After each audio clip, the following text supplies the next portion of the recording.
नमस्ते दोस्तों, मैं मकरंद कुलकर्णी आईकॉम टैली इंस्टीट्यूट से आपका स्वागत करता हूं। आज का टॉपिक है interest calculation in tally prime. तो आपको सबको जानकारी है कि इंटरेस्ट कैलकुलेशन क्या है। बेसिकली ये कैश फ्लो मैनेजमेंट का टूल है जिसमें दो टूल्स आते हैं। एक जो बजट है, ऑलरेडी मैंने मेरे पुराने वीडियो में ऑलरेडी अपलोड किया हुआ है। साथ में ये भी टूल है कैश फ्लो मैनेजमेंट रिलेटेड। ये हमारा कैश फ्लो मेंटेन करने के लिए सबसे इम्पोर्टेंट है। उसमें जो भी क्रेडिट्स है उसको मेंटेन करने के लिए सबसे इम्पोर्टेंट है। तो क्रेडिट पे कंट्रोल अगर करेंगे तो अपना बिजनेस ज़्यादा करके स्मूथ हो जाता है, जिसको बिजनेस मेंटेन करने के लिए बहुत आसानी हो जाती है।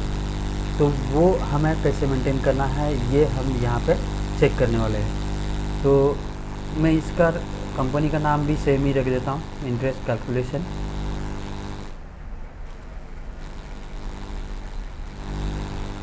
ओके, महाराष्ट्र और यहाँ पे मैं कंट्रोल ए करके सेव कर देता हूँ। जैसे ही मैं यहाँ पे सेव कर देता हूँ, यहाँ पे मुझे ऑप्शन आ गया एफिलिएट फीचर्स का। तो उसमें यहाँ पे ऑप्शन आ गया इनेबल इंटरेस्ट कैलकुलेशन, यस।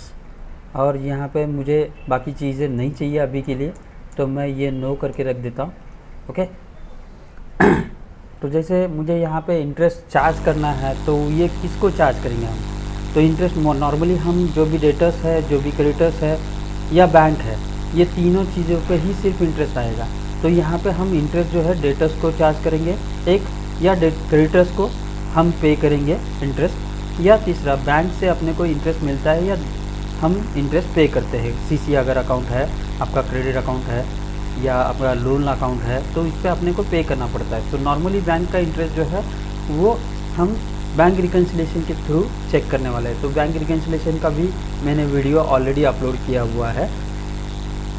उसमें सिर्फ अपने को इंटरेस्ट कैलकुलेशन के लिए यहाँ पे क्या क्या चीज़ें देखनी है मैं यहाँ पे आपको बोल लेता हूँ। जस्ट फर्स्ट जो है, जो लेजर सेटअप रहता है, वो लेजर सेटअप कैसे करना है मैं वो पहली चीज़ बता देता हूँ यहाँ पे। तो जो भी लेजर्स है डेटर्स का या क्रेडिटर्स का या बैंक का, वो कैसे बनाने का है वो मैं यहाँ पे बता रहा हूँ। तो यहाँ पे मैं लेजर क्रिएट करता हूँ।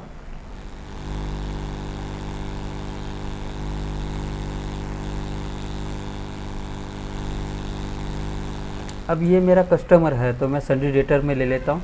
सन्ड्री डेटर जैसे मैंने यहाँ पे किया, यहाँ पे maintain balances bill by bill yes रखना पड़ेगा अगर मुझे क्रेडिट वाइज उसकी इंफॉर्मेशन रिकॉर्ड करनी है। तो क्रेडिट पीरियड के हिसाब से मुझे इसको इंटरेस्ट चार्ज करना है, तो ये balances maintain balances bill by bill yes रहेगा, तो ये ऑप्शन अपने को इनेबल मिलेगा। तो सेम यस करना ना भूलना है। अगर बिल वाइज मेंटेन करना है, आउटस्टैंडिंग समरी मेंटेन करना है, उसका ledger wise bill wise information maintain करना है, तो ये इम्पोर्टेंट ऑप्शन है अपने लिए। ओके। उसके बाद यहाँ पे मैं क्रेडिट पीरियड मेंशन करता हूँ 21 डेज़ का। उसके बाद 21 डेज़ के बाद जैसे बिल इसका ड्यू हो जाता है और फिर से मैं बिल बनाता हूँ, तो वहाँ पे वार्निंग चाहिए मुझे, उसके लिए मैं यस कर देता हूँ। एक्टिवेट इंटरेस्ट कैलकुलेशन, हमें इंटरेस्ट यहाँ पे ये पार्टी को डिफाइन करना है, इसके लिए यस कर देता हूँ। जो भी इंटरेस्ट है ट्रांजैक्शन बाय ट्रांजैक्शन चार्ज करना, mean first bill, second bill, third bill. First bill 1 मई का था, सेकंड बिल 15 मई का था, तो उसके हिसाब से ड्यू पीरियड के बाद मुझे फर्स्ट बिल पे कितना इंटरेस्ट होता है, सेकंड बिल पे कितना होता है, वो सब इन्फॉर्मेशन चाहिए। तो उसके लिए मुझे यहाँ पे यस करना पड़ेगा।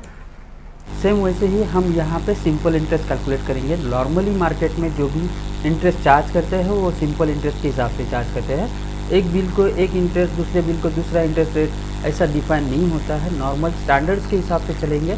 तो उसके लिए अपने को यहाँ पे एक बिल को या कितने भी बिल रहेंगे वो पार्टी के, उसको सबको एक फाइनेंशियल ईयर में जो भी डिफाइन किया है उसी हिसाब से उसको इंटरेस्ट रेट लगेगा। तो ओवरराइड नहीं करना है हमें, इसलिए नो करके रखेंगे। बट जो भी अमाउंट है, जैसे कि मेरा एक बिल बन गया है 1 लाख रुपए का, उसमें से 50,000 उसने एडवांस दिया है, तो जो भी 50,000 एडवांस दिया है वो मुझे 1 लाख में से माइनस करके बाकी के रिमेनिंग अमाउंट 50,000 पे इंटरेस्ट चार्ज करना है। तो वो हिसाब से मुझे बिल यहाँ पे ऐड लेस करने पड़ेंगे। जो भी अमाउंट्स ऐड डिडक्ट करना है उसके लिए यहाँ पे मुझे दोनों भी ऑप्शन यस करने पड़ेंगे। वो पार्टी को इंटरेस्ट कितना चार्ज करना है, वो इंटरेस्ट रेट यहाँ पे डिफाइन करना है। तो मैं यहाँ पे बोल रहा हूँ 12% पर एनम। पर एनम का मतलब ईयरली, तो 12 यहाँ पे डिफाइन किया। उसके बाद पर एनम के लिए 2 ऑप्शन है मेरे पास, एक तो 365 डे ईयर या कैलेंडर ईयर, तो मैं यहाँ पे कैलेंडर ईयर सेलेक्ट कर रहा हूँ। उसके बाद ये डेटर है तो डेबिट बैलेंस आएगा, क्रेडिटर है तो क्रेडिट बैलेंस आएगा, बैंक रहेगी तो ऑल बैलेंस आएगा। तो यहाँ पे डेटर होने की वजह से मैं यहाँ पे डेबिट बैलेंस सेलेक्ट कर रहा हूँ। जो भी डेटर्स है वो असेट साइड में आते हैं, तो असेट का बैलेंस डेबिट रहता है, तो डेबिट बैलेंस पे ही हम चार्ज करेंगे इंटरेस्ट ऑलवेज।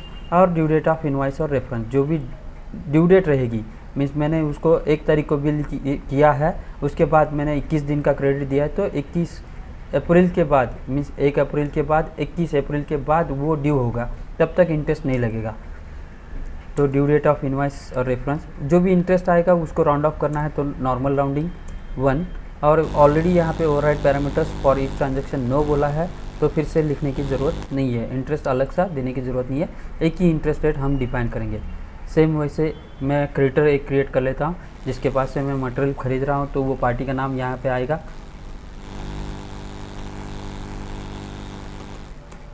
इनके पास से ख़रीद रहा हूँ तो ये क्रेडिटर आएगा। यहाँ पे भी maintain balances bill by bill yes आएगा। इनका क्रेडिट पीरियड यहाँ पे आएगा। यहाँ पे check for credit date during voucher entry yes या नो करने के बाद कुछ भी फ़र्क टैली में अभी तो नहीं मिलेगा, बट यहाँ पे एक्टिवेट इंटरेस्ट कैलकुलेशन, हमें अगर इंटरेस्ट उनको देना है तो यस करना पड़ेगा। और जो भी इंटरेस्ट, जो भी हम एडवांस पेमेंट करेंगे वो भी ऐड लेस करना है। साथ में यहाँ पे उनका इंटरेस्ट रेट जो भी रहेगा वो यहाँ पे मेंशन करेंगे 12%। 365 day year credit balance, creditor है तो क्रेडिट बैलेंस आएगा ऑलवेज। और due date of invoice reference normal rounding 1 limit. ये मैंने सेम क्रेडिटर्स के लिए भी सेम डिफाइन किया। अगर बैंक रहेगी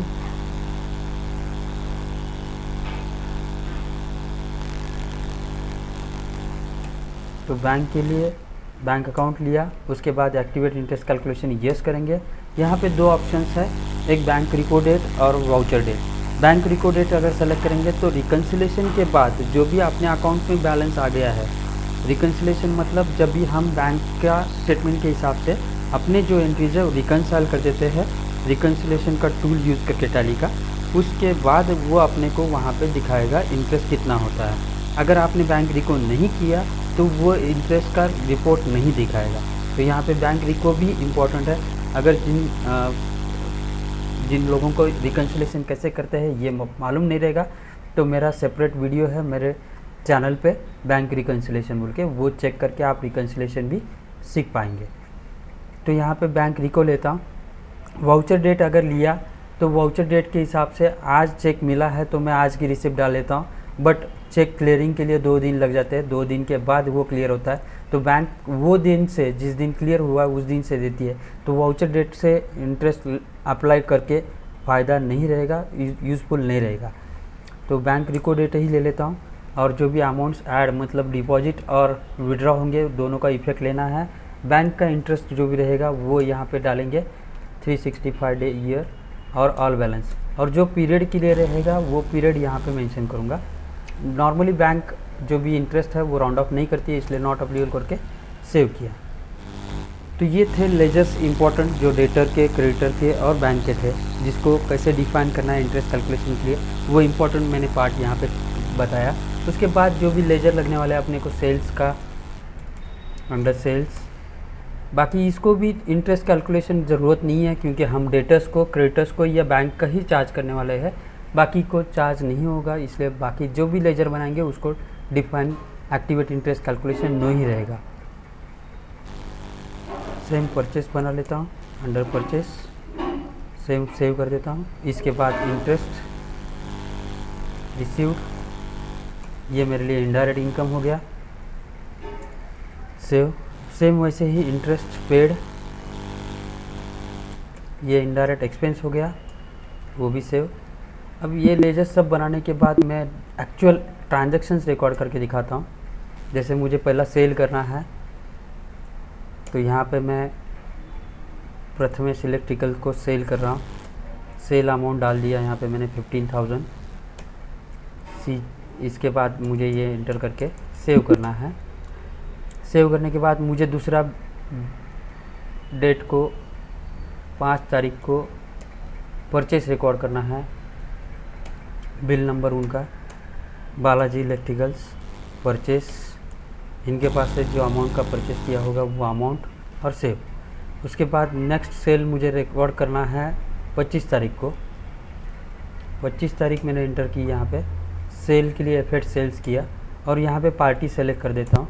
जैसे मैंने पार्टी सेलेक्ट किया, यहाँ पे वार्निंग दिया मुझे, 1 bill of Prathamesh electricals is outstanding, due date exceeded, क्योंकि मैंने 21 दिन का क्रेडिट दिया था इसको। 1 तारीख को पहला बिल बनाया था, उसके बाद 25 तारीख को जैसे बिल बना रहा था तब मुझे वार्निंग मिला कि इसका पहला बिल ड्यू है। तो यहाँ पे मैं तो भी सेव एंटर करके कंटिन्यू करता हूँ। 10,000 रुपीज़ का बिल है और सेव कर देता हूँ। अब मुझे चेक करना है कि उसका इंटरेस्ट कितना होता है 25 तारीख को। मीन्स 21 तारीख को ड्यू हो गया है तो उसके बाद 4 दिन 5 दिन जो भी हुआ है उसका रिपोर्ट यहाँ पे मुझे मिलना चाहिए। तो 2 ऑप्शन से, एक तो GoTo से भी जा सकते हैं, GoTo में जाके इंटरेस्ट रिसीवेबल यहाँ से भी चेक कर सकते हैं आप, या दूसरा ऑप्शन है डिस्प्ले स्टेटमेंट्स ऑफ अकाउंट्स में जाके इंटरेस्ट कैलकुलेशन, इंटरेस्ट रिसीवेबल। तो यहाँ पे आपको इंटरेस्ट दिख रहा है, एंटर करके चेक कर सकते हैं आप कि 1 अप्रैल का बिल था, 22 अप्रैल को ड्यू था, 25 अप्रैल आज है, उसके हिसाब से 4 दिन एक्स्ट्रा हो गए, तो 4 दिन का 12% के हिसाब से 20 रुपीज़ इंटरेस्ट है। वो इंटरेस्ट हमें पार्टी को चार्ज करना है। तो चार्ज करने के लिए पहले बेसिकली डेबिट नोट का एंट्री पास करना पड़ेगा, बट डेबिट नोट में भी ऑटो कैलकुलेटेड इंटरेस्ट आना चाहिए। इसलिए मैं क्या करता हूँ, अल्टर में जाके वाउचर टाइप डेबिट नोट और यहाँ पे नेम ऑफ क्लास मेंशन कर देता हूँ इंटरेस्ट, और इसको use class for interest accounting yes कर देता हूँ। ये सेव कर दिया, सेव। वैसे सेम क्रेडिट नोट को चाहिए तो वो भी हम डिफाइन करके रखेंगे इंटरेस्ट, इसको भी यस, और कंपाउंड इंटरेस्ट नो रहेगा क्योंकि सिंपल इंटरेस्ट अपन चार्ज कर रहे हैं। ओके, तो ये दोनों भी एनेबल करके लिया मैंने। वाउचर डेट पे आया यहाँ पे, और 25 तारीख को मुझे डेबिट नोट की एंट्री पास करनी है। तो यहाँ पे मैं पहले Alt और F5 प्रेस करूँगा, डेबिट नोट इंटरेस्ट। जैसे ही यहाँ पे मैं पार्टी सेलेक्ट करता हूँ प्रथमेश इलेक्ट्रिकल्स, यहाँ पे इंटरेस्ट दिखाया उसने 20 रुपये। ये 20 रुपये मुझे न्यू रेफरेंस इंटरेस्ट बोल के लिख देता हूँ यहाँ पे ट्रैकिंग के लिए, और मुझे यहाँ पे इंटरेस्ट रिसीव्ड बोल के सेव करना है। ओके, अब ये पूरा इंटरेस्ट के साथ मुझे बिल लेना है, तो उसके लिए सेटलमेंट करना पड़ेगा।